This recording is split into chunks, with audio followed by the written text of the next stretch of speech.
घर अब तरी हो जाई और रघुकुल तिलक सोचारे वो भाई। आज आकाशवाणी हुई, हे देवताओं, हे ऋषियों, तुम डरो नहीं, मैं तुम्हारे लिए मनुष्य शरीर धारण करूंगा, अपने अंशों सहित अयोध्या में सूर्यवंश में महाराज दशरथ के वहां अवतार लूंगा। ये देवताओं के लिए हो गई। अब पृथ्वी भी गाय का रूप धारण करके भगवान को पुकारा था, तो पृथ्वी के लिए भगवान ने कह दिया, क्या कहा कि प्यारी पृथ्वी, प्यारी पृथ्वी। पृथ्वी के लिए आकाशवाणी हुई, क्या सुनो, पृथ्वी मेरी प्यारी पृथ्वी, मैं तेरा ताप मिटाऊंगा।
आकाशवाणी हुई, ए पृथ्वी मेरी माता, तुम घबराओ नहीं, मैं तुम्हारे ऊपर का भार हटाने के लिए अयोध्या नरेश महाराज दशरथ के वहां अपने अंशों सहित आ रहा।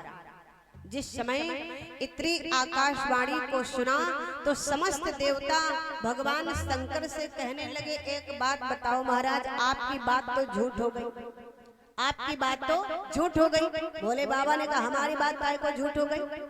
देवताओं ने कहा, आपने कहा था भगवान को पुकारो तो परमात्मा प्रकट होगा, पर हम सब लोगों ने मिलकर के भगवान को पुकारा पर परमात्मा प्रकट नहीं हुआ।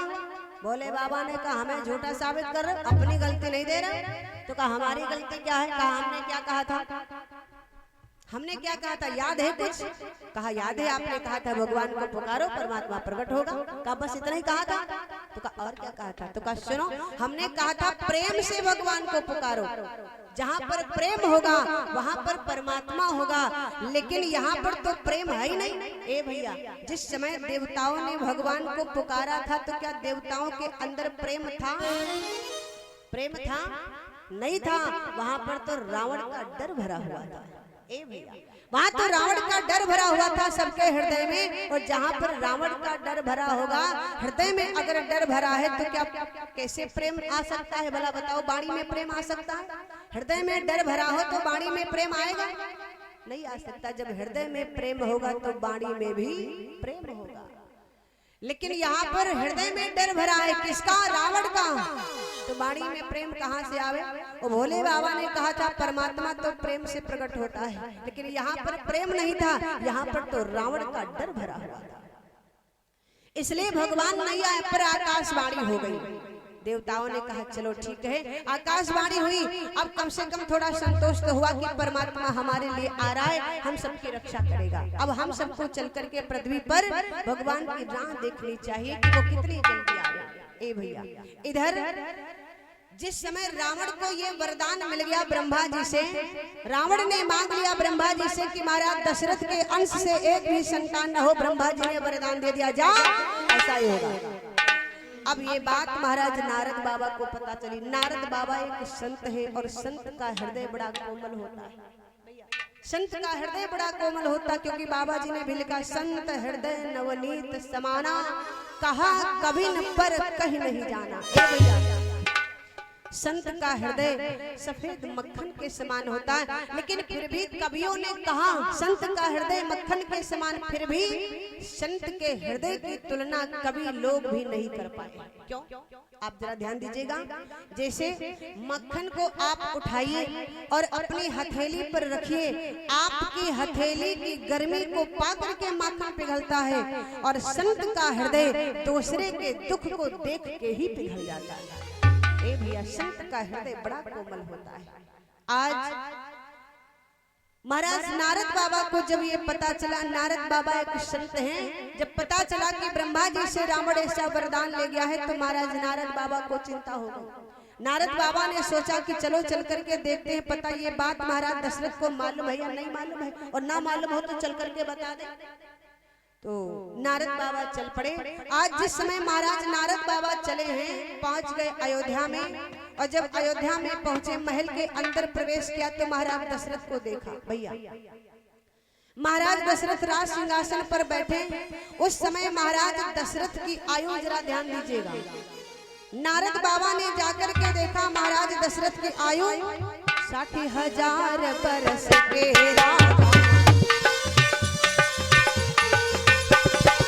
60,000 बरस के राजा, 60,000 बरस के राजा, पिता चतुरथ चरण विराजा, पिता चतुरथ चरण विराजा, पिता चतुरथ चरण विराजा, 60,000 बरस के राजा, 60,000 बरस के राजा, पिता चतुरथ चरण विराजा, पिता चतुरथ चरण विराजा, पिता चतुरथ चरण विराजा। आज महाराज दशरथ की आयु 60,000 वर्ष की हो गई। ध्यान देंगे, जिस समय 40,000 वर्ष की आयु थी, तब एक कन्या का जन्म हुआ था, शांता का जन्म हुआ था, लेकिन आज महाराज दशरथ की आयु 60,000 वर्ष की हो गई, लेकिन अभी तक महाराज दशरथ को इस बात की चिंता नहीं है कि हमारे पुत्र हैं। जरा विचार करना, महाराज दशरथ को तीसरी बार गलानी कब हुई? नारद बाबा को जैसे ही देखा, महाराज दशरथ ने बिठाया, सम्मान किया। नारद बाबा ने महाराज दशरथ के चेहरे को देखा तो कहा, राजन तुमने कुछ सुना है? महाराज दशरथ ने कहा, हमने तो कुछ नहीं सुना, पर बात क्या होगा? तो कहा, तुमने कुछ नहीं सुना? कहा, हमने कुछ नहीं सुना। तो नारद बाबा बोल पड़े, हे राजन, तुम यहाँ निश्चिंत बैठे हो और वहाँ रावण। नारद ने दशरथ से आकर के नारद बाबा बतलाने लगे, सुनो राजन, नारद ने दशरथ से आई, नारद ने दशरथ से आई, रावण बर की कथा सुनाई, रावण बर की कथा सुनाई, रावण बर की कथा सुनाई, रावण बर की कथा सुनाई, रावण बर की कथा सुनाई। नारद बाबा आकर के महाराज दशरथ को बतलाने लगे, ए राजन, तुम यहाँ निश्चिंत बैठे हो और वहाँ रावण ब्रह्मा जी से वरदान ले गया है कि आपके अंश से एक भी संतान ना हो। जैसे इतनी बात सुनी महाराज दशरथ ने, तब तो तुलसी बाबा ने लिख दिया। क्या लिखा? एक बार भूपति मन।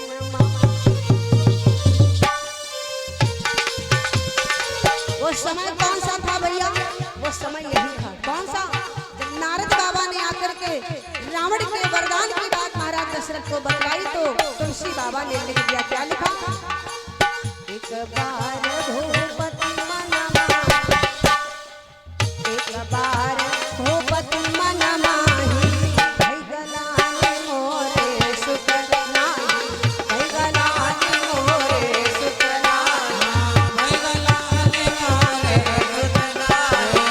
एक बार भूपति मन माही, एक बार भूपति मन माही, भई गलाने मोरे सुख नाही, भई गलाने मोरे सुख नाही, भई गलाने मोरे सुख नाही। एक बार भूपति मन माही, ओ भई गलाने मोरे सुख नाही। ये गलानी महाराज दशरथ को तीसरी बार हुई। चौथी बार कब गलानी हुई महाराज दशरथ को जरा ध्यान दीजिए। चौथी बार कब गलानी हुई? एक दिन का जिक्र, महाराज वशिष्ठ जी बैठे हैं और वशिष्ठ जी की जो पत्नी है जिनका नाम है अरुंधति, अरुंधति पास में बैठी है। अरुंधति से महाराज वशिष्ठ जी कहने लगे, देवी एक समय वो आएगा जब महाराज दशरथ के पुत्रों का जय घोष होगा, लोग उनके पुत्रों की पूजा करेंगे, जिनका तीनों लोकों में गान होगा। और जब इतनी बात कही तो अरुंधति कहने लगी, महाराज कैसी बात करते हो? आप कहते हो कि उनके पुत्रों का गान होगा, लेकिन कब? अरे उनके तो एक भी पुत्र नहीं है। और महाराज आज मैं आपसे कुछ कहना चाहती हूँ। अरुंधति ने जब इतनी बात कही तो वशिष्ठ जी ने कहा, कहो क्या कहना चाहते हो? अरुंधति कहने लगी, महाराज एक बात बताओ, आप जैसा सूर्यवंश का पुरोहित कर्म करने वाला जब से इक्ष्वाकु वंश चला है तब से लेकर के आज तक आप जैसा पुरोहित कर्म करने वाला, लेकिन आपके विधान में कोई ऐसा उपाय नहीं है जो महाराज दशरथ के पुत्र हो जाए। और अगर महाराज दशरथ के कोई पुत्र नहीं हुआ, महाराज दशरथ के बाद ही उनका वंश समाप्त हो जाएगा, तो लोग तुम्हारे ऊपर उंगलियां उठाने लग जाएंगे कि वशिष्ठ जैसा पुरोहित कर्म करने वाला आज उनके घर में एक भी पुत्र नहीं हुआ, तो महाराज आप पर उंगलियां उठ जाएंगे। वशिष्ठ जी ने कहा, देवी सूर्यवंश कभी समाप्त नहीं होगा। जब तक गंगा जी में जल रहेगा तब तक सूर्यवंश समाप्त नहीं होगा।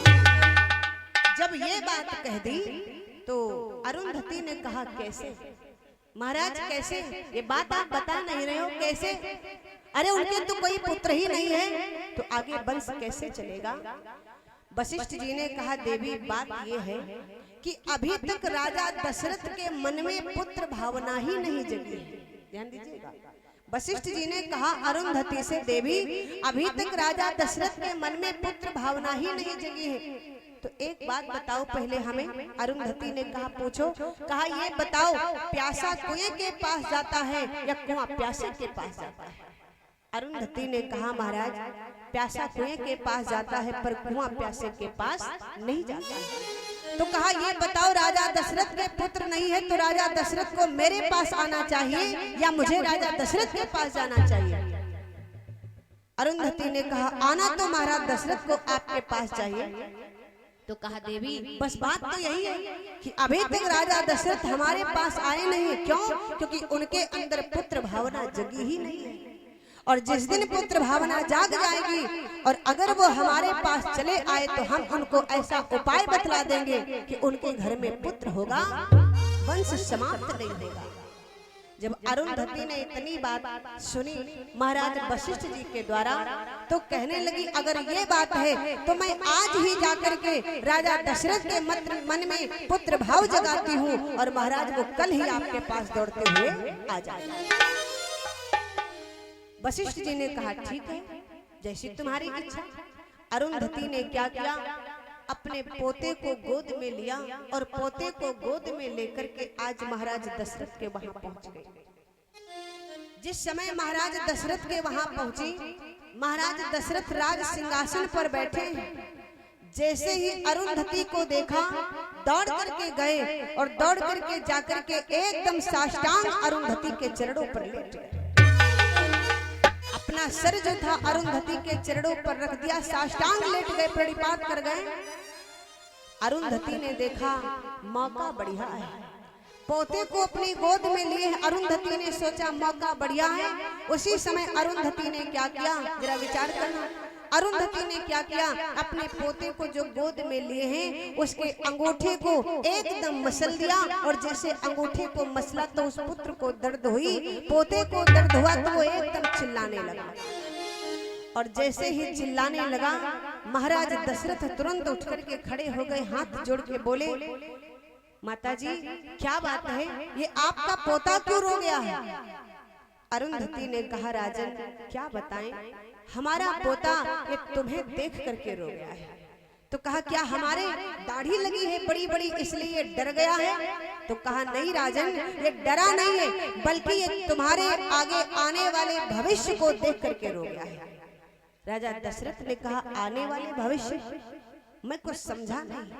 अरुंधति ने कहा मेरा पोता ये सोच रहा है कि जब से इक्ष्वाकु वंश चला है तब से आज तक सूर्य वंश तक लेकर के हमारे महाराज बाबा जो हैं वो पुरोहित कर्म करते चले आ रहे। इक्ष्वाकु वंश जब से चला है तब से आज तक पुरोहित कर्म करते चले आ रहे हैं, लेकिन अब आगे आपके कोई पुत्र नहीं है। हमारा पोता ये सोच रहा है कि शायद जो सौभाग्य हमारे बाबा को प्राप्त हुआ पुरोहित कर्म करने का, शायद वो सौभाग्य हमें आगे चल करके प्राप्त नहीं होगा। ये सोच करके हमारा पोता रो गया है। ए भैया, जिस समय इतनी बात कही है अरुंधति ने, उसी समय महाराज दशरथ को चौथी बार गलानी हुई। अरे एक पुत्र जो छोटा है, अभी जिसमें इतनी समझ भी नहीं है, आज वो मुझे देख करके इसलिए रो गया कि हमारे पुत्र नहीं, और मैं ठहरा आज हमारी आयु 60,000 वर्ष की हो गई, लेकिन अभी तक हमारे मन में ये भाव ही नहीं जगा। ए भैया, तब महाराज दशरथ के मन में चौथी बार गलानी हुई कि हमारे पुत्र नहीं है। ए भैया, तब तक क्या हुआ, तीनों रानियां दौड़ करके आई। अरे गुरु माता आई है, पुरोहिताइन आई है, पुरोहिताइन आई है। ए भैया, एक बात बताओ, महाराज दशरथ के वहां का पुरोहित कर्म कौन करता था, वशिष्ठ जी या अरुंधति? कौन करता था? वशिष्ठ जी करते थे ना, अरुंधति तो नहीं करती थी। तो वशिष्ठ जी महाराज पुरोहित कर्म करते थे, तो वशिष्ठ जी महाराज को अगर पुरोहित कहा जाए तो ठीक है, लेकिन उनकी पत्नी को पुरोहिताइन क्यों कहा जाता? भैया जरा विचार करिएगा। आपने देखा होगा, अगर कोई भैया हमारे मास्टर हो, ध्यान दीजिएगा, कोई भैया हमारे मास्टर हो और उनकी पत्नी बिल्कुल अंगूठा छाप, काला अक्षर भैंस बराबर, कुछ भी ना मालूम हो, लेकिन फिर भी वो समाज में क्या कही जाएंगी? मास्टराइन। यानी इनका प्रमोशन अपने आप हो जाता है। कोई भैया हमारे डॉक्टर हो और पत्नी को जुकाम की दवा देना भी ना जानती हो, लेकिन वो समाज में क्या कही जाएंगी? डॉक्टराइन। इनका प्रमोशन अपने आप हो जाता है। उसी प्रकार से पुरोहित कर्म तो करते हैं वशिष्ठ जी महाराज, लेकिन अरुंधति को क्या कहते हैं? पुरोहिताइन आई है, पुरोहिताइन आई है। इनका प्रमोशन अपने आप हो जाता है। आज तीनों रानियां दौड़ के आ गई, हमारी गुरुमाता आई, पुरोहिताइन आई। आइए बैठिए। जिस समय इतनी बात कही तो अरुंधति ने कहा नहीं, मैं यहाँ बैठने नहीं आई थी, मन में विचार किया कि जो काम मैं करने आई थी हमारा वो काम हो गया। अरुंधति अपने पोते को लेकर के वापस लौट गई। इधर महाराज जाकर के राज सिंहासन पर बैठ गए, बड़ा सोच में पड़ गए। कौशल्या ने पूछा, क्या पूछा? क्या बात है महाराज, आज इतना परेशान क्यों हो? महाराज दशरथ ने बतलाया, ऐसी ऐसी बात है। जिस समय इतना बतलाया, ऐसी ऐसी बात है, आज तीनों रानियां दुखी हो गई, जाकर के अपने अपने कमरे में बैठ गई। महाराज दशरथ राज सिंहासन पर बैठे हैं, तीनों रानियां जाकर के अपना एक पास में बैठ गई और एकदम भगवान से कहने लगी, प्रभु अरे मुझे ये राजपाट धन दौलत न देते महाराज तो कोई बात नहीं थी, लेकिन कम से कम एक पुत्र तो दे देते। एक पुत्र न होने के कारण आज मुझे कितना दुख हुआ है। जरा भैया विचार करें। कहते हैं धन दौलत कितना भी हमारे पास में हो जाए, लेकिन अगर उस धन दौलत का कोई प्रयोग करने वाला ना हो, कोई उसका भोग करने वाला ना हो, तो धन दौलत किसी काम की नहीं, किसी काम की नहीं। आज तीनों रानियां बैठ करके रोने लगी। आज क्या बोली कि बहुत बरस के रे पहले सो राजा राह, दशरथ अयोध्या राही नगरी हो। रामा बहुत बरस के रे पहले सो राजा राही, दशरथ अयोध्या राही नगरी हो।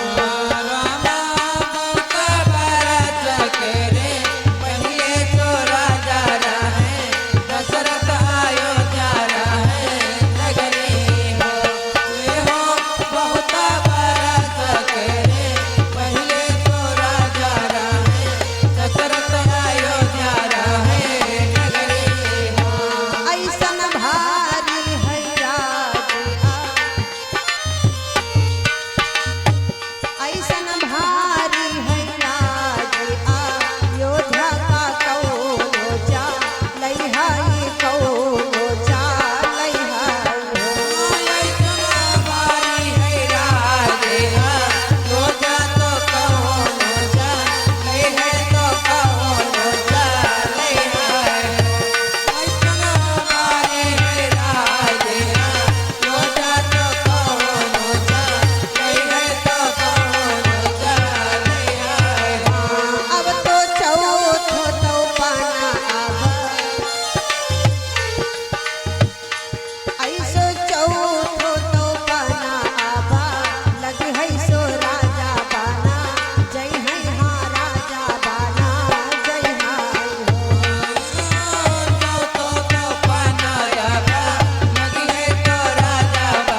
करती हैं कि क्या करें।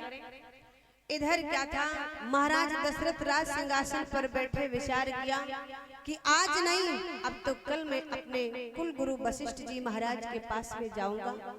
ए भैया, आज दिन व्यतीत हुआ, रात का समय। आज महाराज दशरथ अपने सैन्य कक्ष में गए, लेट गए लेकिन सोए नहीं। सारी रात जागते जागते गुजार दिया पर सोए नहीं। जैसे सुबह के 4 बजने लगे, कौशल्या जाती है सरयू नदी के किनारे, और सरयू नदी के किनारे जाकर के सरयू मैया से कहने लगी, माँ आज तक हमने तुमसे कुछ नहीं मांगा, पर आज मांग रही हूँ, एक चीज मुझे दे दो, और मुझे कुछ नहीं चाहिए। आपकी कृपा से धन दौलत सब कुछ है हमारे पास, लेकिन बस एक ही चीज की कमी है, वो भी अगर तुम पूरी कर दो तो हमारे जीवन में किसी प्रकार की कोई कमी न रह जाएगी। इधर महाराज दशरथ लेटे हैं, सुबह के 4 बज रहे। कौशल्या सरयू नदी से कहने लगी, सरयू मैया से कहने लगी, क्या ए मैया, जैसे फूलन बिन बगिया, मैया जैसे फूलन बिन बगिया, न कछु नीक लागई, न कछु नीक लागई हो मैया हो रामा। अरे वैसे ललन बिन गोदिया मोरी मैया, वैसे ललन बिन गोदिया, जगत सुनो ना